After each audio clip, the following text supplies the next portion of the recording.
What's going on, guys? My name is Brad and I'm here to do a review on the Mathews V3X 29. I just picked this bow up from my buddy Larry Darby at the Outdoor Sportsman. You can check him out at Northeast Hardcore Sportsman. I'm currently running the Mathews VXR 28 and we're going to do a little bit of a bow build / tutorial. Larry thought it'd be really cool to do a tutorial comparing his bow, his V3X 29, to mine. Very similar bows. We're both going to do setup videos, both doing string changes. I'm going to go through kind of a quick overview on the strings themselves, and I'm going to go over some of the accessories that I chose, why I chose them, and kind of the way that I set up the bow. Larry's also going to do a video on his bow, and we're going to kind of compare the setup. So the way that I set up a bow is not the only way to set up a bow. Larry sets it up slightly different than I do. The point of this video is just to kind of show you that there's more than one way to do things and to kind of give you some pointers and tips that might help you along the way. We thought it'd be really cool to compare accessories as to what he's going to use compared to what I'm going to use. So some of the stuff is the same, some of the stuff is different, so stick around and you'll see what we got going on. Okay, let's do a quick overview on some of the accessories I'm going to run. So I'm going with the gas bow strings. I've had these strings on my last couple bows. One of the primary reasons I like aftermarket strings is because with factory strings, you tend to get string elongation. What that means is the strings will actually elongate. That can cause peep rotation. It can cause you to lose poundage.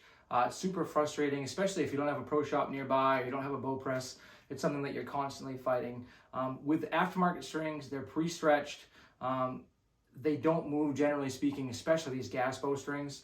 Once you set these 10 to 15 shots and they're settled, you may have to make one adjustment after that, but usually after that first adjustment, they're good to go. My VXR, I have a set of gas bow strings on here. These strings are 2 years old. They're still in great shape. I've shot this particular string so much that I've had to reserve it probably 5 or 6 times, and it has not moved since I set it. I haven't lost any poundage either, so super good set of strings. Really like those. I'm going to be going with the Mathews Q80 Integrate Rest. I really like this rest a lot. It's simple to set up. It's pretty much bulletproof. And the design of it is specifically designed for Mathews bows. So you line up your marks and it's pretty much set it and forget it. It's ready to go. So really like this rest. I'm going to be going with a Hamskea 3/16 Raptor peep. Really like this peep.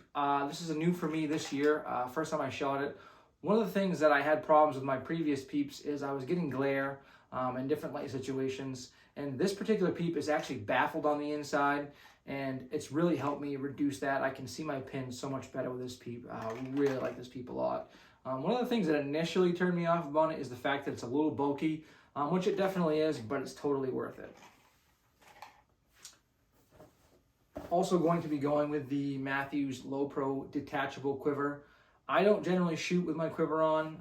The primary reason I got this is because it's so compact, it's so tight to the bow. Just walking in and out of the woods, it's nice to have everything as a tight, compact package. And to be perfectly honest with you, it's just a cool looking quiver. Mathews hasn't updated their quivers in the last couple of years, and this is just a great compliment to the bow.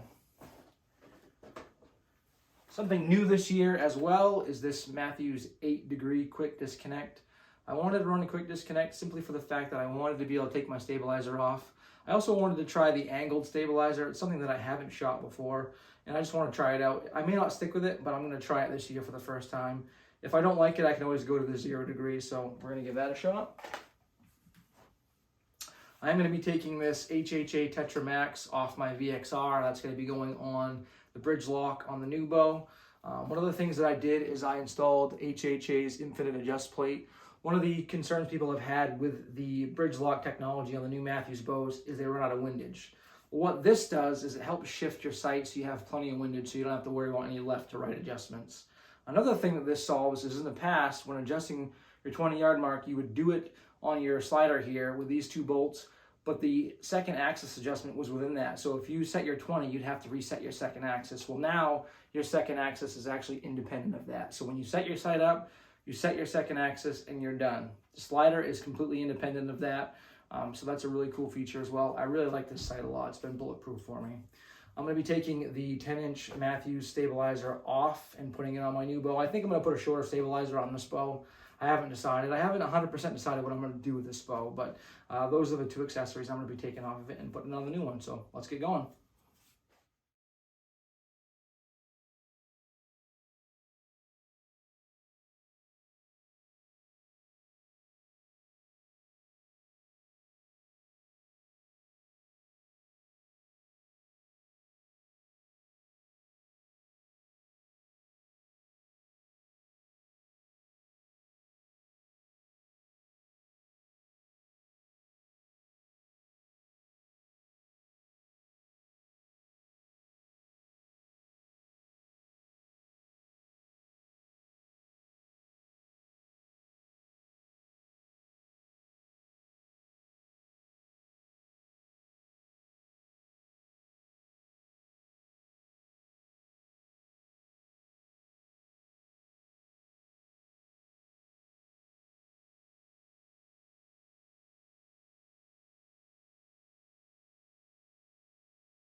Okay, strings are all on. I have the quiver brackets mounted on. I have the quick disconnect mounted. The rest is all mounted. So one thing I want to go over real quick is setting nock height on these newer Mathews bows. So from the V3 on, ever since they started using this center guard technology, setting nock height is super easy. Now you could level the bow, you could level the arrow and do it that way.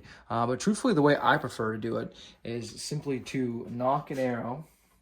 And I prefer to use a bare shaft so that I can see where I'm lining up better. And I'm simply going to use the cable guard and the burger hole as two reference points to get nock height, to establish nock height. Now, if you run your arrow straight through the burger hole and you run it straight through the middle of the bolt on this center guard, you're going to get almost perfect nock height. I would say about 95% of the time of these newer bows, I get a bullet hole, no problem, first try. You could also do it the other way. The reason I like to do it this way is because in most cases, even if you level everything out, you're going to be making some slight nock adjustments anyway as far as height goes. With these drop away rests, particularly cable driven, sometimes these Mathews bows like to run just a little bit nock high. So if you were to set this based on everything being level, you're probably going to have to make adjustments to it anyway. So what I'll do is once I eyeball it and get it through these two, I will take a brass nock and I'll just place a brass nock on there. And this is not lined up, I'm just setting it for reference. And I'll use that to get everything lined up, and then we'll put it in the press and we'll tie a D-loop on.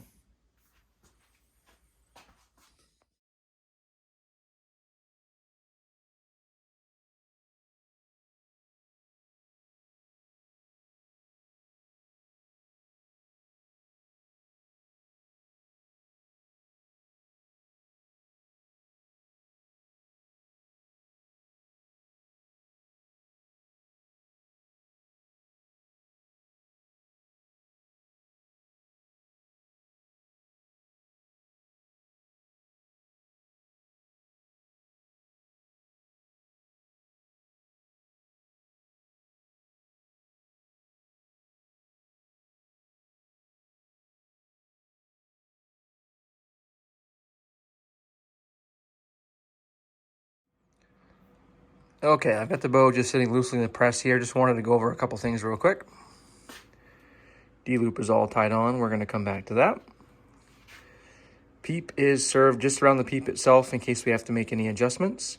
One tip I can give you is if you have your prior bow and you have access to a draw board, you can actually nock an arrow, bring your bow to full draw, and measure from the arrow to the peep, and that'll give you a pretty consistent peep height, even if you have different axle-to-axle bows. I, of course, have my VXR, so I was able to do that, so the peep height is pretty good where it is right now. I like these Pine Ridge Archery wishbone silencers. They look better than the monkey tails, and they don't fall off like the monkey tails do, so that's what I like to use. On my rest here, I like to shrink tube the rest itself. I don't like the felt that comes with it.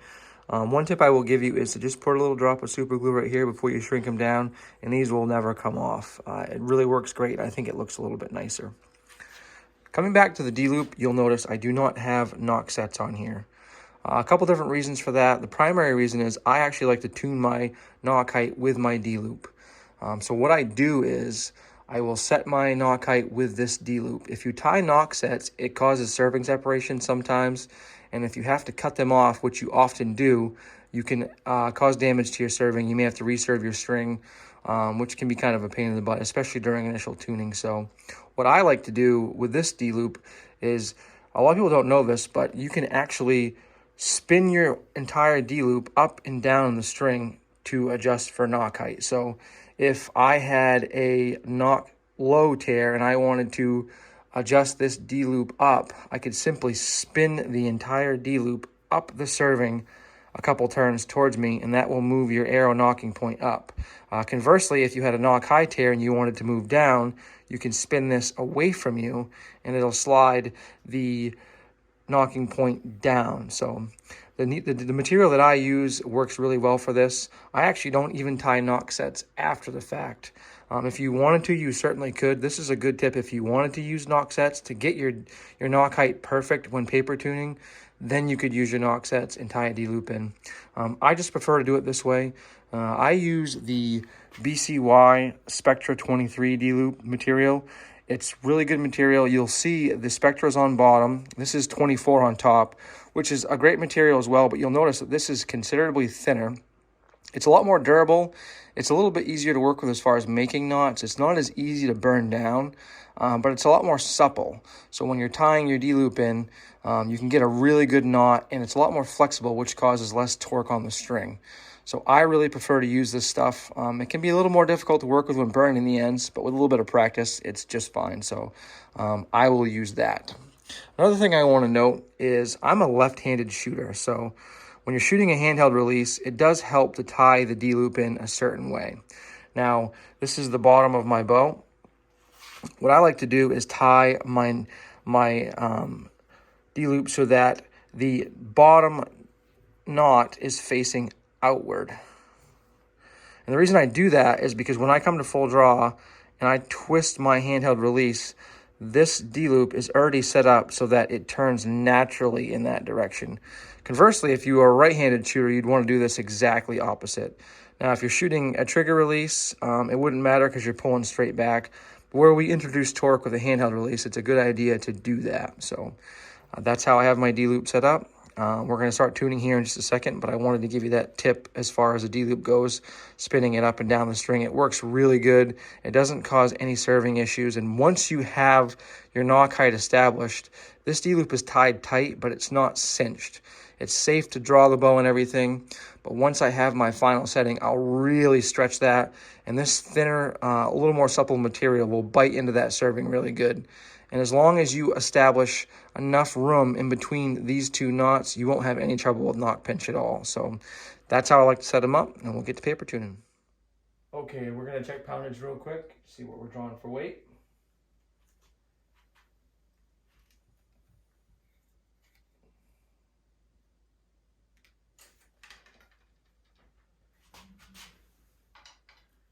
And that right there is perfect. Just over 75. I got the 75 pound mods on there, so as these strings settle a little bit, I'll probably end up right around 75. As long as I'm in the ballpark, I'm happy with that. So let's shoot an arrow through paper. Okay, this is our first initial shot through paper. I'm going to shoot a bare shaft first.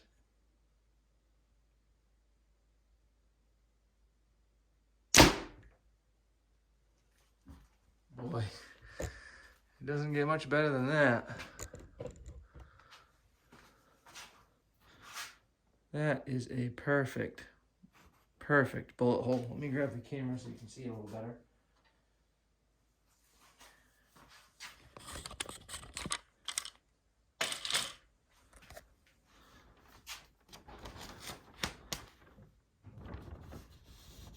Pretty much perfect. That almost never happens. Nock height's good, no left to right tears. Generally, these Mathews bows, you don't have to do a lot of tuning, but at the very least, you have to adjust nock height sometimes, and that is absolutely perfect. So that's a great starting point. Okay, now we're going to shoot a fletched shaft.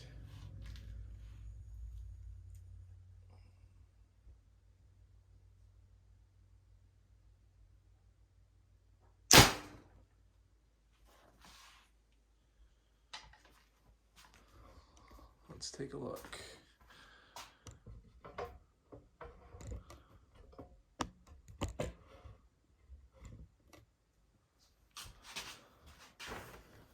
Yep, that is absolute money.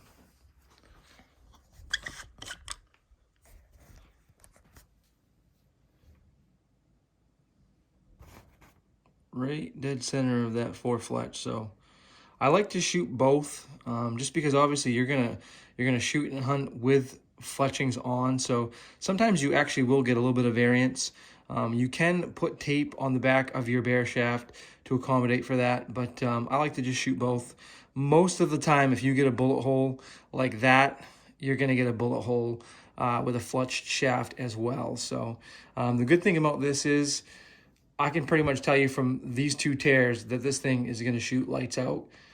You can shoot a fixed blade with it, you can shoot an expandable, and they should group together. Now, it is important to note that this is just the initial part of the tuning process. I'm going to shoot the bow a lot more, let the string settle in, and I'm also going to broadhead tune as well. Now, I broadhead tune even expandable, so this is just the getting it set up initial process. It's a good idea to shoot the bow a bunch and then come back and double check the tune and everything. So this is just a great starting point to work off of. This is by far the easiest bow I've ever set up. It tuned perfectly right out of the box, so super excited about that. So now what we're going to do is we're going to shoot some arrows to the chronograph, see what we're getting for speeds. Okay, we're going to shoot 3 different arrows. First arrow is 465 grains.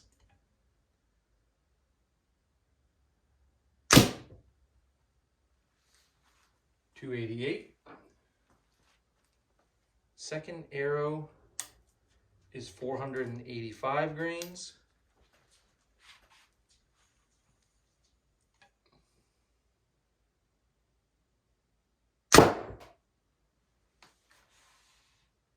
.281. Really good speed. And the last arrow is 510 grains.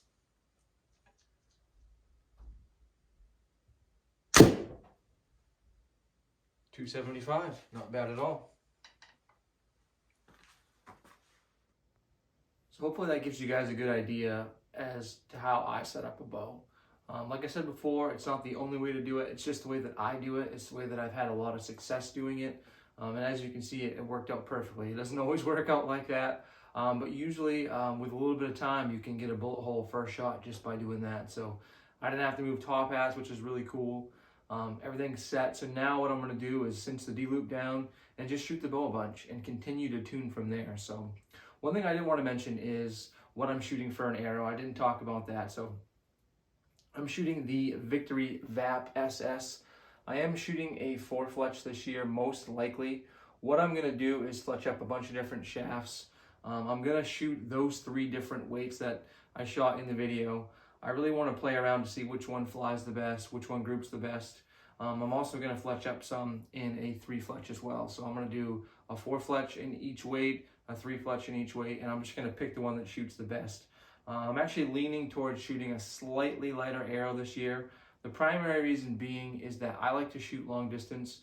Obviously, I'm not going to take a long distance shot at an animal, but I like to practice at longer distances, and I'm going to be shooting 3D tournaments this year during the summertime, so I really want something that'll give me the distance. When you have a heavy arrow and you're using a movable 1-pin sight like I am, it can really shrink down the amount of room you have. Last year, shooting around a 520 grain arrow, I could only get out to about 80 before my housing was contacting my arrow when I rolled my sight down. So I'm hoping that this little bit lighter of an arrow, which 465 is not a light arrow by any means. It's a light arrow by my standards per se. I like to shoot somewhere between 450 and 550. I really want a good compromise between speed and weight. I don't ever chase speed, I don't ever chase weight. I try to have a good compromise between the two. So I want an arrow that's flying between 275 and 285, and I'm really happy with that. So overall, I'm super happy with the bow. It tuned the easiest I've ever tuned. It shoots really nice. Comparing it to my VXR speed-wise, I did shoot the VXR through the chronograph just yesterday with these same arrow weights. Very similar speeds, within a couple seconds of speed. So nothing crazy. One thing I will say about that V3X that I really like is it draws a lot smoother at that 75 pounds. So I have a 28-inch draw length. I'm drawing 75 pounds as you saw. So that'll give you kind of an idea at those arrow speeds what you can expect. But the draw itself is much smoother throughout the draw. The VXR being a little bit shorter stacks real hard at the beginning. It's not that it's not smooth, it's just a little bit stiffer of a draw. That 29-inch draws really nice. It also holds really well too. My VXR holds good too, but that V3X just sits in your hand and doesn't move. So obviously no vibration. I also noticed shooting the two side by side that it's just a bit quieter. It's not a lot, but it's definitely a little bit quieter. So overall, I couldn't be happier. I'm not exactly sure what I'm going to do with the VXR yet, but that's probably going to end up just being my backup bow. So I hope that helped you guys out. I hope you found it useful. If you have any questions, please feel free to ask either Larry or myself, and we'd be happy to answer any questions for you. So Thanks for watching.